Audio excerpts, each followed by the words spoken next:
محمد رسول اللہ۔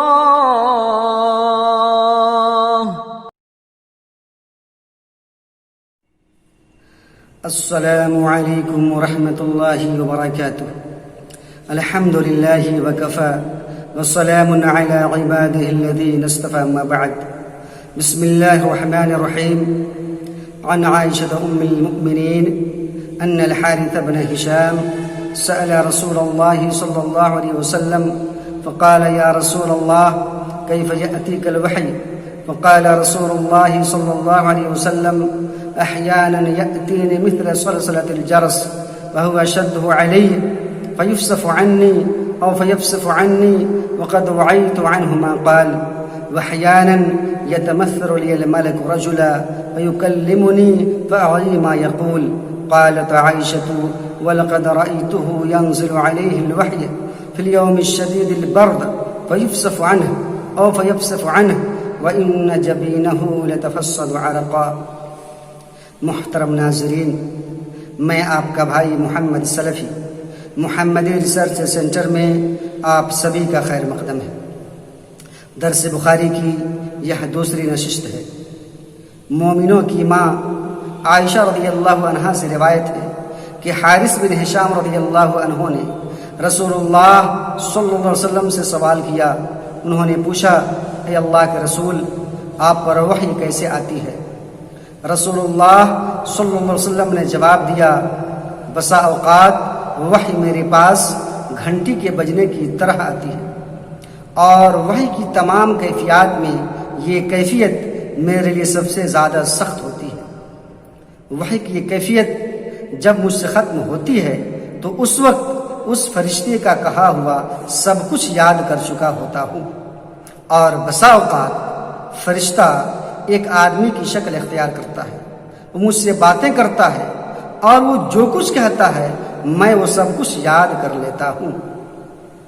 اما عائشہ رضی اللہ عنہا نے بیان کیا، میں نے سخت کڑاکے کی سردی میں آپ پر وحی نازل ہوتے ہوئے دیکھا ہے۔ وحی کی کیفیت جب آپ سے ختم ہوتی تو اس وقت آپ کی پیشانی پسینے سے شرابور ہوتی۔ اس حدیث کو امام بخاری رحمہ اللہ نے صحیح بخاری میں حدیث نمبر 2 پر نقل فرمایا اور مزید ایک مقام پر درج فرمایا۔ یہ حدیث سنن ترمذی میں حدیث نمبر 3634 پر موجود ہے اور سنن نسائی میں حدیث نمبر 933 پر موجود ہے۔ اس حدیث سے متعدد مسائل ثابت ہوتے ہیں۔ پہلی بات یہ کہ اس حدیث کی راویہ اما عائشہ رضی اللہ عنہا ہے۔ معلوم ہوا کہ علم دین سیکھنا اور سکھانا مرد و عورت دونوں کا حق ہے۔ دوسرا مسئلہ یہ ثابت ہوا کہ ام المؤمنین تمام ایمان والوں کی ماں، اس ٹکڑے سے معلوم ہوا کہ نبی کی ساری بیویاں سارے مسلمانوں کی مائیں ہیں۔ اس کی مزید دلیل سورہ احزاب کی آیت نمبر 6 ہے۔ اللہ رب العالمین نے ارشاد فرمایا، وَأَزْوَاجُهُ أُمَّهَاتُهُمْ، نبی کی بیویاں ایمان والوں کی مائیں ہیں۔ ایک تیسرا مسئلہ ثابت ہوا کہ حارث نام رکھنا جائز ہے۔ کیوں؟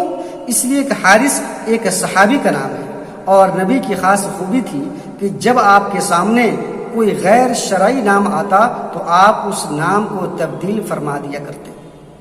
حارث کا معنی ہوتا ہے کھیتی کرنے والا، کاشتکار۔ دوسرا معنی ہوتا ہے اچھی طرح مطالعہ کرنے والا، اور متعدد صیغات کے ساتھ اس لفظ کے الگ الگ معنی ہیں۔ ایک معنی شیر کا بھی ہوتا ہے، کیونکہ ابو الحارث یہ شیر کی کنیت ہے۔ ایک اور مسئلہ ثابت ہوا کہ اسلام میں خاندانی تفوق و برتری کا کوئی تصور نہیں ہے۔ کیوں؟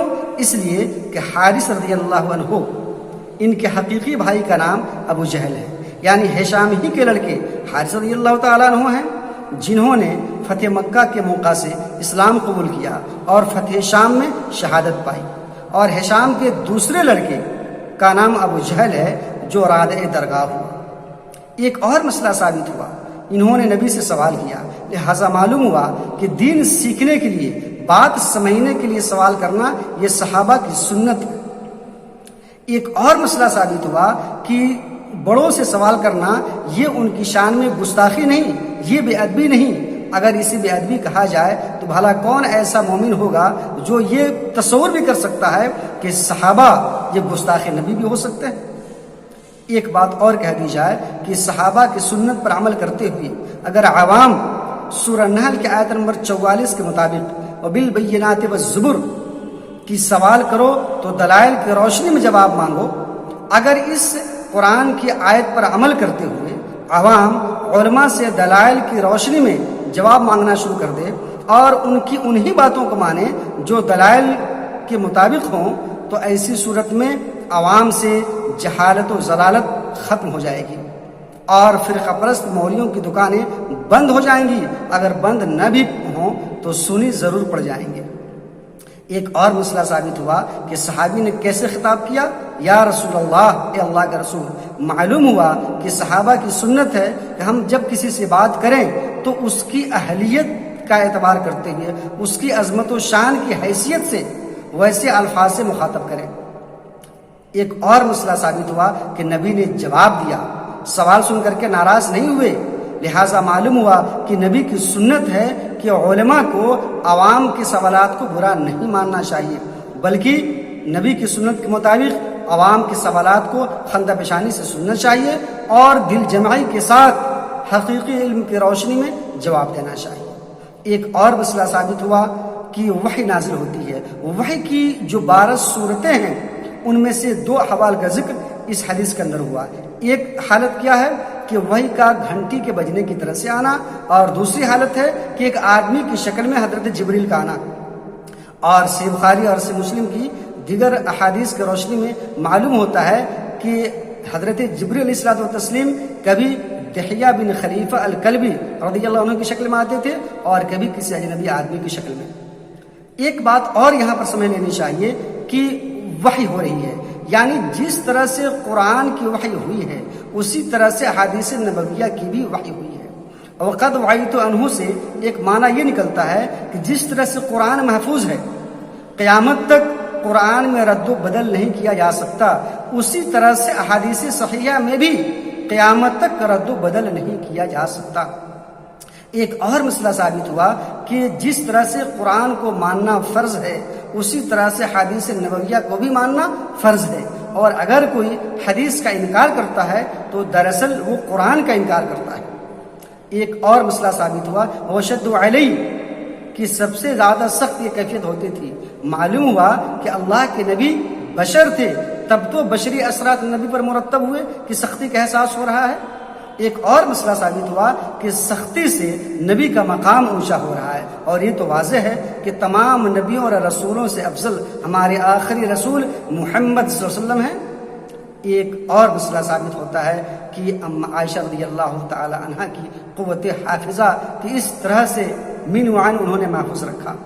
ایک اور مسئلہ ثابت ہوتا ہے کہ نبی کے ساتھ عائشہ رضی اللہ تعالی عنہا کی خاص قربت۔ ہم اخیر میں دعا گو ہیں کہ اللہ تعالی ہم سب کو منہج سلف کے مطابق قرآن و حدیث کو سمجھنے اور ان پر عمل کرنے کی توفیق عطا فرمائے، آمین ثم آمین۔